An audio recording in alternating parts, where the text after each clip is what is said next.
मायरा और वानी दोनों को ही एक ही कमरा मिला है उनके हॉस्टल रूम में और वहीं पर इन दोनों के बीच में सबसे पहले लड़ाई हुई थी जब ये लोग अपने रूम में ही जा रहे थे।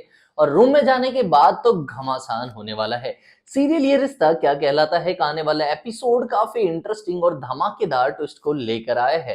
क्योंकि आपको दिखेगा कि जब दोनों को एक ही रूम दिया जाता है तो पहले वो दोनों इस पे एग्री नहीं करते, लेकिन एग्री करने के बाद क्योंकि एक ही रूम बचा होता है उन दोनों को यही रूम का ऑप्शन ही दिया जाता है और कोई शेयरिंग अवेलेबल ही नहीं है।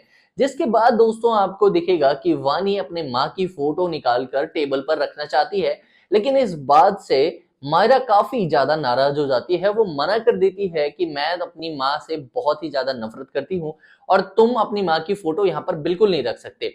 लेकिन वानी इस बात से तैयार नहीं होती और वो कहती है कि मेरी माँ ही मेरी पूरी दुनिया है और मैं अपनी बेस्ट माँ की फोटो तो यहाँ पर लगा कर रहूंगी। इसके बाद इन दोनों के बीच लड़ाई होती है जिसका नतीजा ये निकलेगा कि इनसे गलती से शॉर्ट सर्किट हो जाता है वहां पे। जिसके बाद पूरे हॉस्टल की लाइट जाएगी और पूरे हॉस्टल में अंधेरा छा जाता है।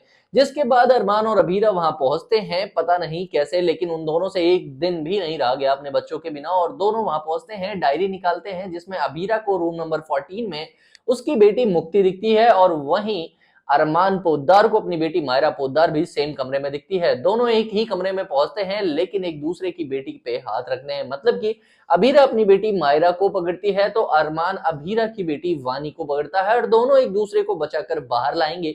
जिसके बाद दिखेगा कि अभीरा अपनी गोद में अपने मंकी को देखकर शॉक हो जाती है और वहीं पर अरमान अपनी मंकी को अभीरा की गोद में देखकर उतना ही शॉक होगा। फिर वो अपनी गोदी को देखता है जहां पर वानी उसकी गोद में होती है, लेकिन उसे याद नहीं वानी का चेहरा बचपन में कुछ और थी, अब कई सालों बाद उसका चेहरा बिल्कुल बदल चुका है।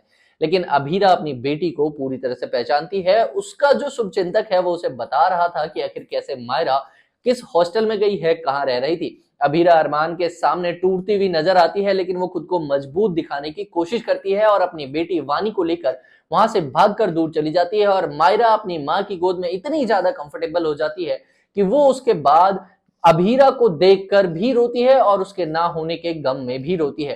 तो दोस्तों क्या लगता है आपको, क्या अब रूम नंबर 14 से शुरू होगी अरमान और अभीरा के मिलने की नई कहानी?